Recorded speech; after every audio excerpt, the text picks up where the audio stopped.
નમસ્કાર, સમાચારો સાથે હું છું વિધિ। બુલેટિનની શરૂઆત કરીએ એક અગત્યના સમાચારથી। સમાચાર મળી રહ્યા છે સાબરકાંઠાથી કે જ્યાં ચાંદીપુરમ વાયરસના કેસ આવતા હવે તંત્ર દોડતું થઈ ગયું છે। આરોગ્ય વિભાગમાં દોડધામ મચી ગઈ છે। ચાંદીપુરમ વાયરસથી કુલ 4 બાળકોના મોત નીપજ્યા છે। હિંમતનગરમાં પીપળિયા ગામે આરોગ્ય વિભાગની ટીમ પહોંચી અને શંકાસ્પદ ચાંદીપુરમ વાયરસના કેસને લઈને આરોગ્યની ટીમ દ્વારા સર્વે કરવામાં આવી રહ્યો છે। મચ્છર માખી નિયંત્રણ માટે પાવડરનો છંટકાવ કરાશે। આરોગ્ય વિભાગ અને પંચાયત દ્વારા કામગીરી હાથ ધરાઈ છે।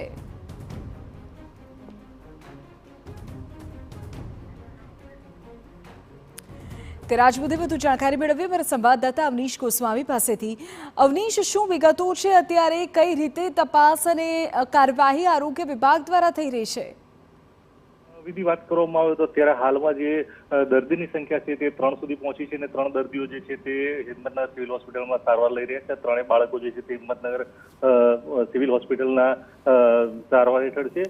આ દરમિયાન વધુ એક જે કેસ જે છે તે હિંમતનગરના હાથરોલ નજીક આવેલા ગામથી આ સામે આવ્યો તો પીપળિયા ગામથી, અને પીપળિયા ગામમાં અત્યારે હાલ આરોગ્ય વિભાગની ટીમો જે છે તે વહેલી સવારથી પહોંચી છે અને ત્યાં સર્વેની કામગીરી હાથ ધરવામાં આવી છે। અન્ય બાળકો જે છે તે તમામ બાળકોની પણ ડેટા અને વિગતો પણ એકઠી કરવામાં આવશે કે તેઓની સ્થિતિ પણ તંદુરસ્ત રહે તે બાબતનું ધ્યાન રાખવામાં આવશે। આ ઉપરાંત માખી અને મચ્છર પણ ગામની અંદર ન ફેલાય તેને નિયંત્રણ કરવા માટે પણ કાર્યવાહી હાથ ધરવામાં આવી છે। આ માટે અન્ય આરોગ્ય વિભાગની ટીમોની પણ મદદ લેવામાં આવી છે, પંચાયતની ટીમોને પણ કામે લેવામાં આવી છે અને તમામ ટીમો જે છે તે વહેલી સવારથી પીપળિયા ગામમાં લાગી ચૂકી છે।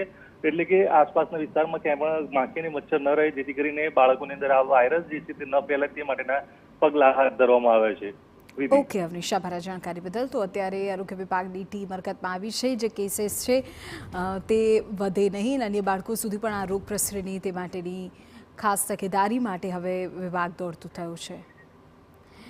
ઉલ્લેખનીય છે કે આ વાયરસનો જે ભોગ છે તે 15 વર્ષ સુધીના બાળકો બને છે। સૌથી પહેલી વખત મહારાષ્ટ્રના ચાંદીપુરમાં આ પ્રકારની ઘટના સામે આવી, જેથી આ વાયરસ ચાંદીપુરમ તરીકે ઓળખાયો અને બાળકોમાં માખી અને મચ્છરથી આ રોગ ફેલાય છે।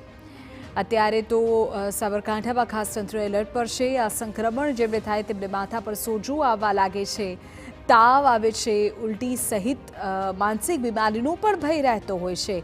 બાદમાં દર્દી કોમામાં જતો રહે એ પ્રકારની સ્થિતિ પણ સર્જાય છે। તો કેટલીક વખત મૃત્યુના કિસ્સાઓ પણ સામે આવે છે। ગુજરાતમાંથી પણ આ પ્રકારના કિસ્સા સામે આવ્યા છે।